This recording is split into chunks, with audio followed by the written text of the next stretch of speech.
왜 어떤 사람들은 갑자기 극심한 피로감을 느낄까요? 겉으로는 평범해 보이는 삶을 살면서도 왜 그들은 끝없는 무게감을 마음속에 짊어지고 있을까요? 칼 융에 따르면 그 이유는 타인 때문이 아닙니다. 사람들은 스스로에게 숨기는 것 때문에 가장 큰 피로감을 느낍니다. 그리고 진정한 위험은 바로 이것입니다. 숨기고 있던 것을 잊어버리는 순간 그것이 당신을 지배하기 시작한다는 것입니다. 칼 융은 인간의 진정한 피로감은 외부 세계에서 오는 것이 아니라 내면에서 벌어지는 조용한 투쟁에서 비롯된다고 말했습니다. 사람들은 자신이 무엇을 숨기고 있는지 정확히 알지 못한 채 살아가는 경우가 많습니다. 억압된 감정, 부정된 생각, 혹은 받아들이지 못한 진실은 의식에서 제거된다고 해서 사라지는 것이 아닙니다. 오히려 더 깊이 가라앉을 뿐입니다. 무의식은 잊혀진 저장소가 아닙니다. 오히려 끊임없이 작용하고 느끼고 때가 되면 스스로에게 상기시키는 살아있는 공간입니다. 따라서 융은 억압을 해결책이 아니라 일시적인 유예로 봅니다. 억압된 모든 내용은 내면에 남아있기 위해 에너지를 필요로 하며 이 에너지는 인간의 생명력에서 소모되기 때문입니다. 이 때문에 어떤 사람들은 설명할 수 없는 극심한 피로감에 시달리며 아침에 눈을 뜨자마자 피곤함을 느끼고 하루 종일 짊어지고 있는 짐의 무게를 가늠할 수 없습니다. 이러한 부담감은 타인의 기대에서 오는 것이 아니라 스스로에게 가하는 내면의 검열에서 비롯됩니다. 사회에서 인정받고 사랑받으며 배척당하지 않기 위해 사람들은 점차 자신의 특정 면모를 억누릅니다. 분노를 누그러뜨리고 두려움을 무시하고 욕망을 축소하며 심지어 자신의 재능까지 억누릅니다. 융에 따르면 이는 자기 자신과 자신의 본성 사이에 거리를 두는 행위입니다. 그리고 이 거리가 멀어질수록 사람은 더 조화롭다고 느끼지만 동시에 더 소외감을 느낍니다. 억압되는 것은 부정적인 특성뿐만이 아닙니다. 용기, 직관, 경계를 설정하는 능력, 내면의 지혜 또한 종종 가려집니다. 사람이 더 이상 자신에게 속한 것을 짊어질 수 없을 때 무의식은 다양한 방식으로 이 부담감을 표출합니다. 이유 없는 분노 폭발, 끊임없는 불안감, 원인 없는 걱정, 반복되는 관계 문제 등이 이러한 조용한 억압의 징후입니다. 융의 임상 연구는 중요한 점을 강조합니다. 사람들은 종종 자신이 되어서는 안 된다고 생각하는 모습에 대해 가장 큰 수치심을 느낍니다. 이 수치심이 그림자의 근본적인 원동력입니다. 그림자는 자신이 거부하는 자기 자신의 측면들의 총합이며 거부할수록 더욱 강해집니다. 무의식이 의식에 의해 인식되지 않을 때 무의식은 자신만의 언어로 말하기 시작합니다. 이 언어는 때로는 신체적 증상으로, 때로는 꿈으로, 때로는 반복되는 삶의 시나리오로 나타납니다. 이러한 신호를 이해하지 못하면 내면의 압박감이 커지고 피로감이 깊어집니다. 이때 사람은 마치 보이지 않는 짐을 지고 있는 듯한 느낌을 받으며 가만히 서 있어도 탈진합니다. 여기서 위험한 점은 이러한 피로감을 외부 환경 탓으로 돌리면서 진정한 원인을 간과한다는 것입니다. 직장, 인간관계, 도시, 사람들은 변하지만 그 무게는 그대로입니다. 짐은 결국 자신 안에 있기 때문입니다. 융에 따르면 진정한 대면은 바로 이 지점에서 시작됩니다.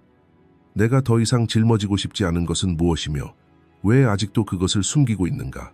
라는 질문을 스스로에게 던지지 않는 한 변화는 불가능합니다. 이 질문에 대한 답은 결코 쉽지 않습니다. 답이 종종 자신의 안락한 영역을 뒤흔들기 때문입니다. 그러나 융의 심리학에서 치유는 불편한 것과의 의식적인 접촉 없이는 일어나지 않습니다. 숨겨진 짐은 알아차리지 못하는 한 더욱 무거워지고 알아차리는 순간 변화의 문이 열립니다. 사람은 스스로에게 숨기는 것에 지칠 뿐만 아니라 불완전한 삶을 살게 됩니다. 무의식에 침묵하는 압력은 삶의 에너지를 서서히 고갈시키고 개인은 이를 운명이나 성격적 약점으로 인식하게 됩니다. 하지만 융에 따르면 이것은 장애가 아니라 소명입니다. 무의식은 드러나기를 원합니다. 드러날 때 비로소 사람은 통합에 가까워지기 때문입니다. 그리고 통합은 피로가 끝나는 첫 번째 지점입니다. 이 침묵의 압력에서 가장 어려운 점은 사람이 오랫동안 그것을 정상으로 여긴다는 것입니다. 융에 따르면 사람은 수년간 짊어지고 온 내면의 짐과 동일시하며 자신의 피로가 성격의 일부라고 믿기 시작합니다. 나는 항상 이랬어 라는 말은 무의식의 가장 강력한 방어기제 중 하나입니다. 이 말은 질문을 멈추게 하기 때문입니다. 그러나 무의식은 정적인 것이 아닙니다. 억압된 모든 내용은 시간이 흐르면서 형태를 바꾸고 더욱 복잡해집니다. 사람은 자신도 모르는 사이에 내면 세계의 긴장장을 만들어내고 이 긴장장은 삶과 접촉하면서 더 많은 에너지를 요구하게 됩니다. 융의 경고는 바로 여기에 있습니다. 내면에 담아두었지만 인식하지 못한 모든 것은 서서히 삶의 기쁨을 앗아가고 그 원인을 외부 세계에서 찾으려 할수록 진정한 근원은 더욱 보이지 않게 됩니다. 칼 융에 따르면 사람들은 그림자를 억압함으로써 그림자로부터 자유로워진다고 믿지만 억압은 단지 겉모습만 바꿀 뿐입니다. 그림자는 사라지지 않고 형태를 바꾸고 위치를 옮기며 자신도 모르는 사이에 삶 속으로 계속 스며듭니다. 억압된 모든 감정, 충동, 그리고 진실은 무의식 속에 가만히 머물러 있지 않습니다. 오히려 살아남을 새로운 방법을 끊임없이 모색합니다. 따라서 융은 억압을 심리적 해결책이 아니라 지연된 대가라고 정의합니다.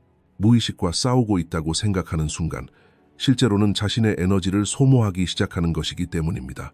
이 싸움은 조용하지만 끊임없이 이어지며 사람들은 자신도 모르게 내면의 긴장 상태 속에서 살아가게 됩니다. 그림자와 함께 살아가는 것은 종종 자기 자신으로부터의 소외에서 시작됩니다.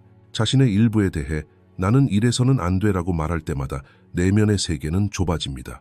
처음에는 이러한 협소함이 통제력을 갖게 해준다는 생각에 안전함을 느끼지만 시간이 흐르면서 그 통제력은 무거운 짐이 됩니다.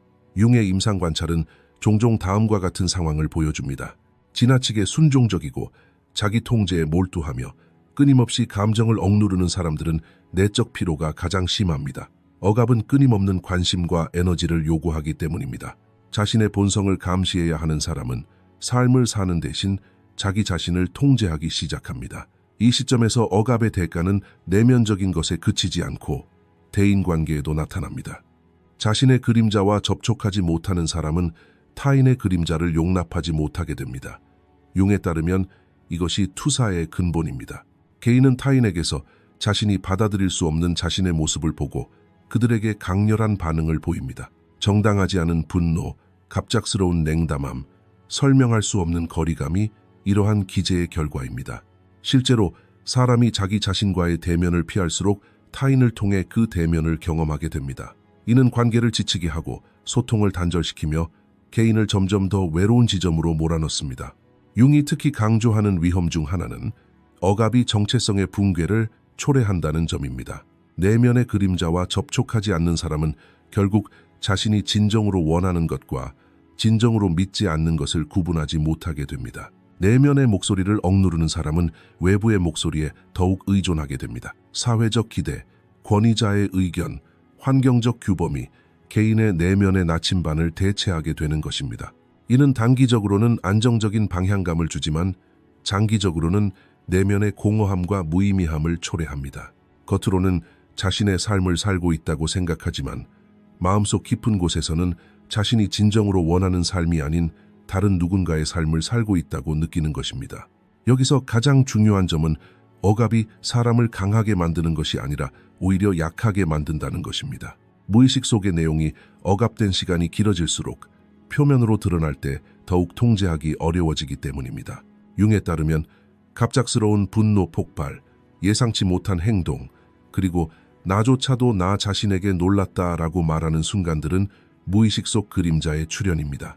이러한 순간에 사람은 자신을 알아보지 못하고 죄책감, 수치심, 그리고 더 깊은 억압의 악순환에 빠지게 됩니다.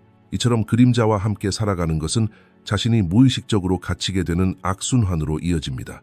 융의 심리학에서 해결책은 그림자로부터 벗어나는 것이 아니라 그림자와 의식적인 관계를 맺는 것입니다. 그러나 이 부분에서 중요한 것은 억압의 대가를 명확히 인식하는 것입니다. 아무리 자신을 억압해도 무의식은 포기하지 않습니다. 무의식은 자신의 온전함을 지키려 하기 때문입니다. 그리고 이 온전함이 유지되지 않으면 피로는 깊어지고 삶의 에너지는 줄어들며 설명할 수 없는 무게에 짓눌려 살아가게 됩니다. 억압의 진정한 대가는 바로 이것입니다. 진정한 자신으로부터 멀어질수록 더욱 지치게 된다는 것입니다. 이러한 악순환이 오래 지속되면 사람은 자신의 피로감마저 억누르기 시작합니다. 융에 따르면 이것이 그림자의 가장 교활한 단계입니다. 이제 사람은 자신의 감정뿐 아니라 피로감까지 부정하고 강해 보이려는 강박에 사로잡힙니다. 이러한 강박은 자신과 주변 사람들에게 더욱 냉혹하게 만듭니다. 내적 압박이 커질수록 공감 능력은 감소하고 직관력은 무뎌지며 사람은 삶과 피상적인 관계만을 유지하게 된다.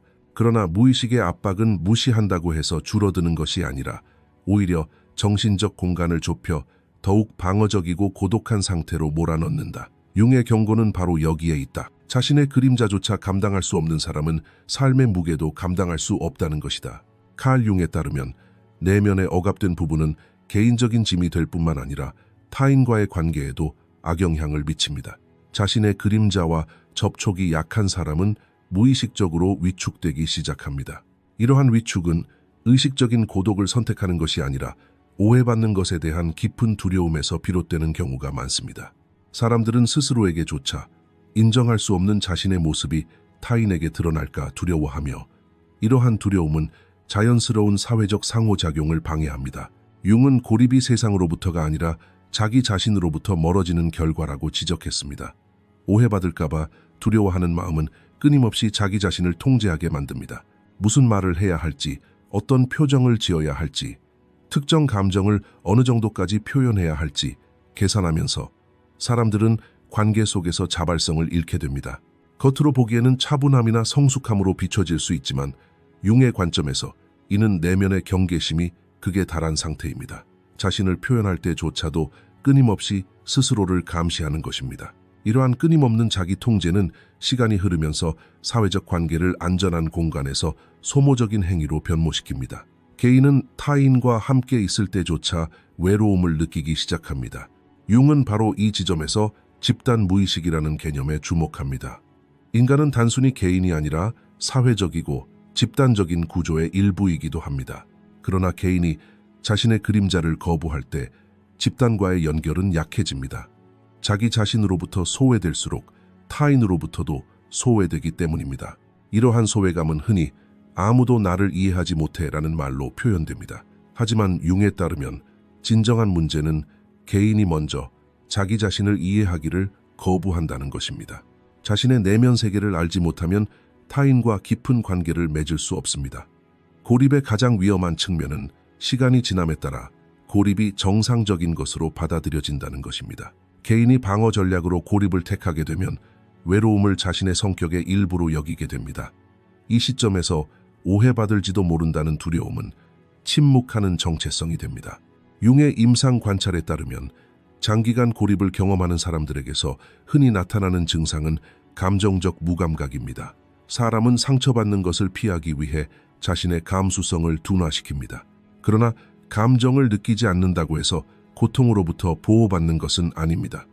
오히려 삶과의 연결고리가 약해질 뿐입니다. 그 결과 사람은 자신과 주변 환경을 더욱 흐릿하게 경험하게 됩니다. 이 과정에서 투사가 다시 작용합니다. 사람은 오해받는 것에 대한 두려움을 타인에게 투사하여 주변 환경을 비판적이거나 무감각하다고 인식하기 시작합니다. 하지만 융에 따르면 이러한 인식은 종종 내적 갈등의 반영입니다. 내면의 혼란을 해결하지 못하면 외부 세계를 위협적으로 인식하게 되고 이는 사회적 고립을 더욱 심화시킵니다. 이해받는 것에 대한 두려움이 클수록 사람은 더욱 눈에 띄지 않게 되고 눈에 띄지 않을수록 진정으로 이해받을 가능성은 줄어듭니다. 이렇게 고립은 악순환을 초래합니다. 융은 여기서 분명한 경고를 합니다. 고립은 안전한 공간이 아닙니다. 단지 지연된 대면일 뿐입니다. 사람이 자신을 보호하기 위해 벽을 쌓으면 그 벽은 결국 안팎으로 넘을 수 없는 벽이 되어버립니다. 오해받을까 두려워하는 마음은 사람을 투명 인간처럼 만들고 투명 인간이 된다는 것은 존재론적인 무게를 더합니다. 왜냐하면 사람은 보이지 않으면 존재할 수 없기 때문입니다. 융에 따르면 치유는 고립을 깨는 것에서 시작하는 것이 아니라 고립을 야기한 내면의 거부감을 인식하는 것에서 시작됩니다. 사람이 자신의 그림자와 접촉하게 되면 타인과의 유대감이 점차 되살아납니다. 그리고 이 유대감의 회복은 처음으로 그 사람이 짊어지고 있던 짐을 가볍게 해줍니다. 이 시점에서 융은 고립으로 인해 직관적 인식이 무뎌진다고 강조합니다. 타인의 반응을 예측하려 애쓰다 보면 자신의 내면 신호에 귀 기울이지 않게 됩니다. 직관은 추측으로, 자각은 방어적인 태도로 대체됩니다. 이는 사람을 더욱 폐쇄적으로 만들고 주의력을 높이는 것이 아닙니다. 융에 따르면 직관이 억압되면 사람은 외부 세계뿐 아니라 자신의 내면의 안내와도 연결되지 못합니다.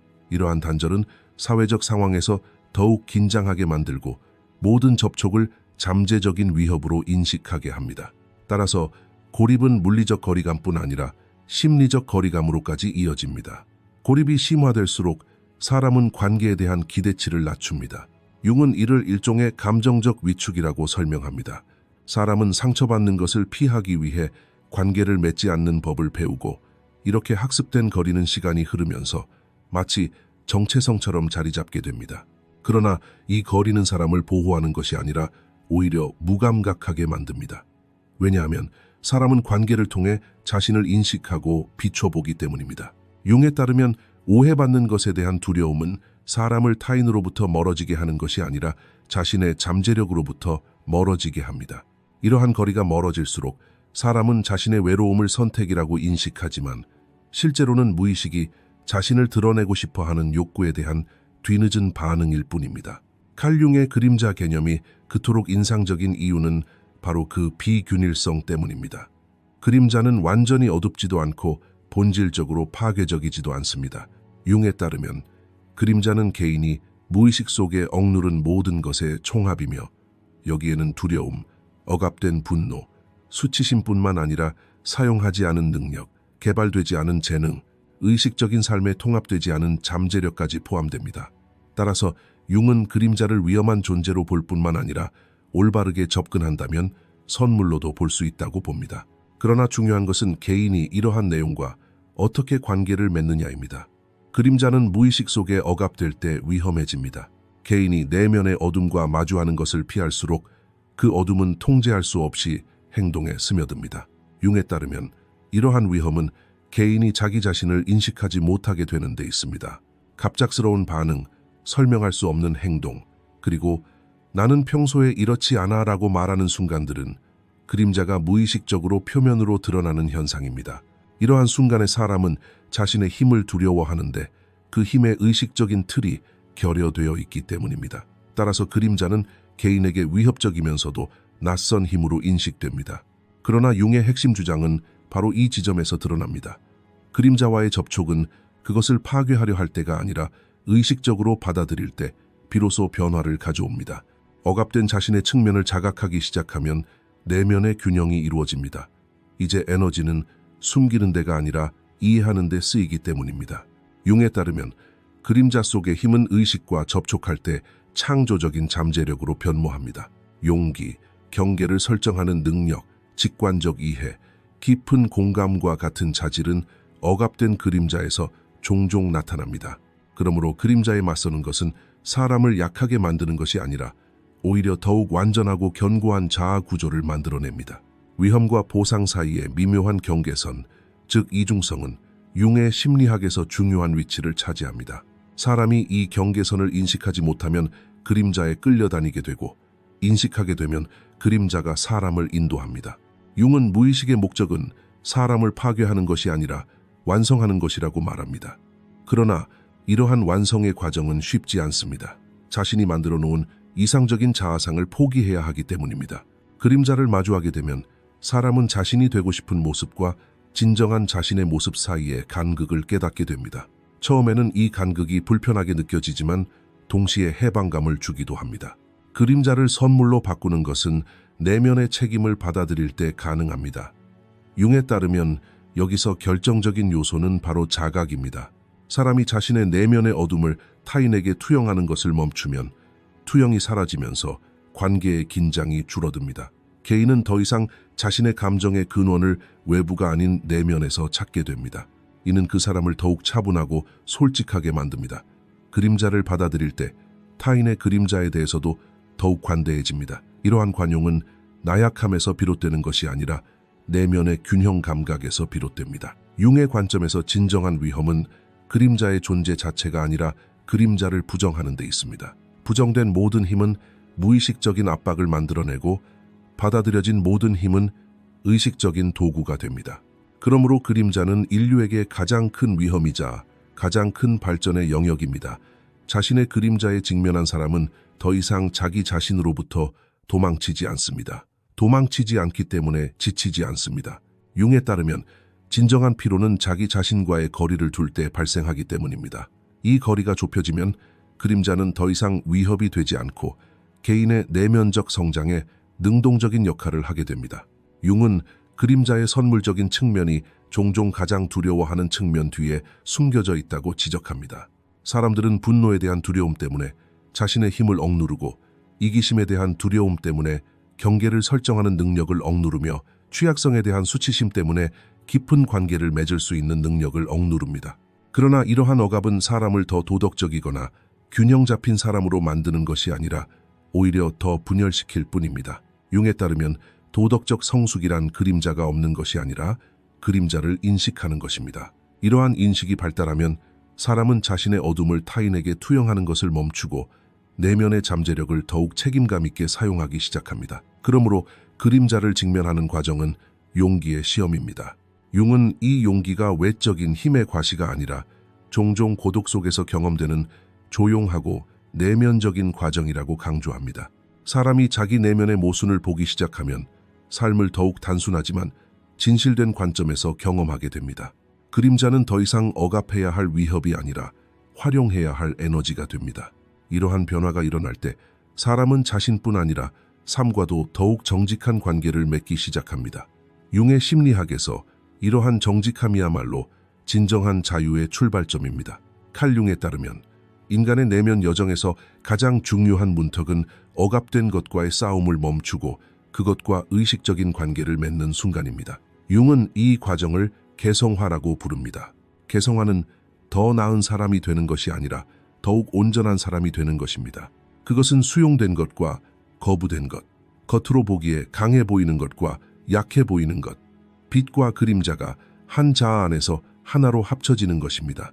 융에 따르면 사람은 자신을 여러 부분으로 나누어서는 살아남을 수 없습니다. 장기적인 정신적 회복력은 내면의 온전함을 통해서만 가능합니다. 그렇기 때문에 개성화는 짐에서 벗어나는 것이 아니라 짐의 의미를 부여하고 그것을 힘으로 바꾸는 것입니다. 이 여정은 외부 세계의 큰 변화로 시작되지 않습니다. 오히려 종종 조용히 진행됩니다. 사람은 먼저 자신 안의 모순을 인식하게 됩니다. 자신이 강하면서도 연약할 수 있고 사랑하면서도 거리를 둘 수 있으며 용감하면서도 비겁할 수 있다는 것을 깨닫습니다. 융에 따르면 이러한 인식은 사람을 약하게 만드는 것이 아닙니다. 오히려 개성화는 사람을 현실적으로 만듭니다. 이상적인 이미지에 얽매이지 않게 되면 그 이미지를 유지하기 위해 에너지를 낭비하지 않게 되기 때문입니다. 따라서 내적 긴장이 줄어들고 피로감은 더 단순하지만 안정적인 자세로 대체됩니다. 개성화 과정에서 인간관계에 대한 태도 또한 변화합니다. 융은 이러한 변화를 설명에 대한 필요성 감소라고 표현했습니다. 내면이 더욱 명확해짐에 따라 끊임없이 자신을 설명해야 할 필요성을 느끼지 않게 되는 것입니다. 이러한 명확함은 경계를 만들어냅니다. 자신이 무엇을 할 수 있고 무엇을 원하지 않으며 무엇을 견딜 수 없는지 더욱 분명하게 인식하게 되는 것입니다. 이는 때때로 타인에게 거리감이나 냉담함으로 비춰질 수 있습니다. 그러나 융에 따르면 이는 내면의 균형에 가까워지는 자연스러운 결과입니다.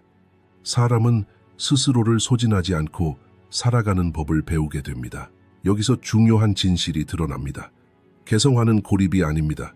오히려 더욱 진솔한 관계의 토대가 됩니다. 융에 따르면 내면 세계와 화해할수록 타인과의 관계는 더욱 솔직해집니다. 투영이 줄어들면서 기대도 단순해집니다. 개인은 더 이상 상대방을 자신의 부족한 부분을 채워줄 존재로 여기지 않습니다. 이는 관계의 부담을 덜어줍니다. 관계는 덜 극적이지만 더 견고해집니다.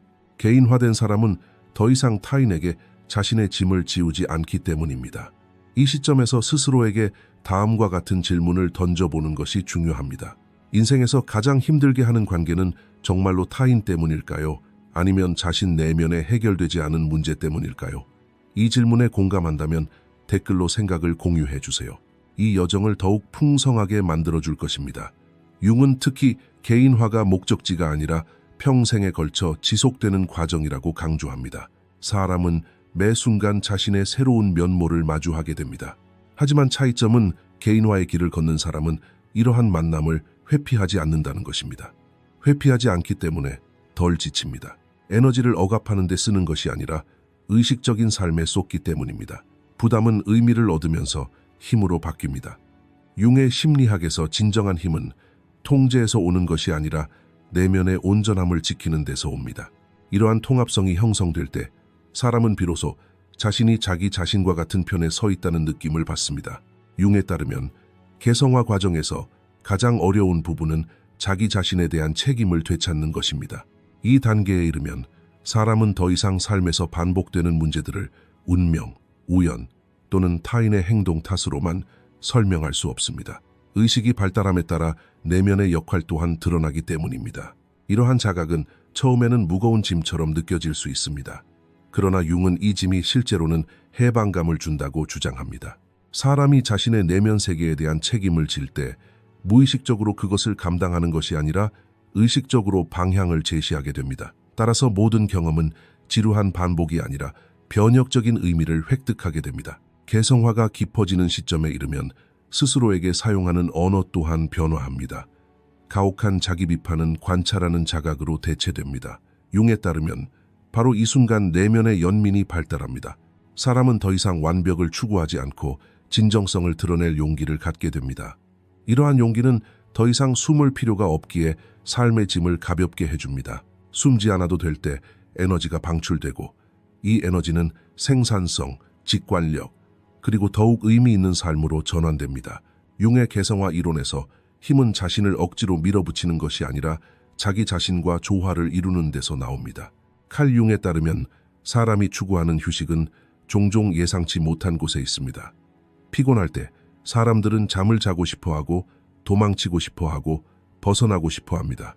그러나 융은 진정한 피로는 몸이 아니라 의식 속에 쌓인다고 말합니다. 자기 자신으로부터 도망칠수록 쉴 수 있는 시간은 줄어듭니다. 도망치려는 대상이 휴식을 방해하기 때문입니다. 억압된 감정, 부정된 진실, 받아들이지 못하는 측면들은 마치 끊임없이 작동하는 기계처럼 내면의 에너지를 소모합니다. 그래서 어떤 사람들은 아무것도 하지 않아도 피곤함을 느끼고 어떤 사람들은 아무리 쉬어도 회복되지 않습니다. 융에 따르면 그 이유는 명확합니다. 사람은 자기 자신과 마주하지 않고서는 진정한 휴식을 경험할 수 없습니다. 여기서 대면은 종종 오해됩니다. 융이 말하는 대면은 자기 비난이나 과거에 얽매이는 것을 의미하지 않습니다. 오히려 있는 그대로를 볼 수 있는 용기를 의미합니다. 사람이 자기 안의 모순, 어두운 면, 억압된 욕망을 인식하게 되면 그것들이 어떻게 자신의 삶을 지배하는지 깨닫게 됩니다. 이러한 인식이 처음에는 평화를 가져다 주지는 않습니다. 사람은 자신이 스스로 만들어 놓은 이야기가 불완전하다는 것을 깨닫기 때문에 불편함을 느낍니다. 하지만 융에 따르면 이러한 불편함이야말로 치유의 시작입니다. 의식은 편안함뿐 아니라 현실을 마주할 때 확장되기 때문입니다. 사람이 자기 자신을 직면하지 않으면 자신의 짐을 타인에게 전가하게 됩니다. 관계는 지치게 되고 기대는 커지며 실망은 깊어집니다. 융의 분석에서 반복적으로 나타나는 진실은 바로 이것입니다. 자신의 내면 세계를 알지 못하는 사람은 타인에게서 완전함을 기대합니다. 이러한 기대는 관계를 안식처에서 전쟁터로 바꿔놓습니다.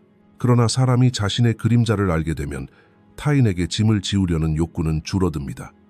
스스로 자신의 무게를 감당할 수 있게 되면 관계는 가벼워집니다. 이러한 가벼움이야말로 진정한 휴식의 첫 번째 신호입니다. 융에 따르면 현대인의 가장 큰 오해는 피로감을 외부 환경 탓으로 돌리는 것입니다. 일, 도시, 사람들, 시간 모두 요인이지만 결정적인 요인은 아닙니다. 진정한 결정적인 요인은 바로 개인이 자신의 내면 세계와 맺는 관계입니다. 내면의 목소리를 억누른 사람은 외부 세계의 목소리로부터 벗어날 수 없습니다. 칼 융의 심리학에서 휴식이란 단순히 고요함이 아니라 조화로운 상태를 의미합니다. 내면과 외면의 세계가 충돌하지 않고 자아가 분열되지 않은 조화로운 상태 말입니다. 만약 이 말이 당신에게 와닿는다면 스스로에게 이렇게 질문해 보세요. 오늘 나는 나 자신에게 무엇을 숨기고 있는가? 이 질문에 바로 답할 필요는 없습니다. 융에 따르면 올바른 질문은 성급한 답보다 훨씬 더 가치 있습니다. 이 여정에는 시간이 걸립니다. 그리고 이와 같은 콘텐츠를 통해 이 여정을 더욱 심화시키고 싶다면 이 채널에 머무르는 것이 이 과정을 더욱 의식적으로 이어가는 데 도움이 될 수 있습니다. 칼 융의 말은 복잡하지 않지만 용기가 필요합니다. 사람은 자기 자신으로부터 도망칠수록 지치고 자기 자신에게 가까워질수록 가벼워집니다. 마주하는 것은 고통스러울 수 있지만 도피는 더욱 무력하게 만듭니다. 휴식을 원한다면 단순히 멈추는 것만으로는 충분하지 않습니다. 자기 자신과 마주해야 합니다. 융에 따르면 진정한 휴식은 사람이 자기 자신과 화해하는 순간부터 시작되기 때문입니다. 융은 특히 이 순간의 휴식은 수동적인 회피가 아니라 능동적인 자각 상태라고 강조합니다. 사람이 자기 자신과 마주할 때 삶의 속도가 아니라 방향이 바뀝니다. 도피는 줄어들고 접촉은 늘어납니다. 이 접촉이 항상 평화로운 것은 아닙니다. 때로는 불편하고 불안하게 느껴질 수도 있습니다. 하지만 융에 따르면 이러한 불편함은 정신체계가 균형을 되찾기 시작했다는 신호입니다. 억압해왔던 부분을 마주하게 된다고 해서 그 부분을 외면하는 것이 아닙니다. 오히려 그것들을 관리할 수 있게 됩니다. 관리할 수 있게 된 것은 더 이상 소모적인 것이 아니라 변화를 가져옵니다. 이러한 변화는 인류가 오랫동안 갈망해온 휴식의 토대가 됩니다. 따라서 융의 부름은 도피를 권하는 것이 아니라 내면으로 향하라는 초대입니다. 이 초대를 받아들인다고 해서 삶의 모든 문제가 한꺼번에 해결되는 것은 아닙니다. 하지만 부담은 바뀝니다. 무의미한 무게는 의미 있는 책임으로 변모합니다. 이제 사람은 자신이 왜 피곤한지 알게 되고 이러한 자각은 피로 그 자체보다 더 가치 있습니다. 의식적인 피로조차도 무의식적인 도피보다 가볍기 때문입니다. 융의 심리학에서 휴식이란 모든 부담을 완전히 없애는 것이 아닙니다. 짊어진 짐과 조화롭게 걸어갈 수 있는 능력에 관한 이야기입니다. 그리고 이러한 조화는 자기 자신과의 관계에서 가장 성숙한 상태라고 생각합니다. 이것으로 영상을 마치겠습니다. 더 많은 콘텐츠를 보시려면 저희 채널을 구독해주세요. 재정적으로 후원하고 싶으시다면 가입 버튼을 통해 멤버십에 가입하실 수 있습니다. 감사합니다.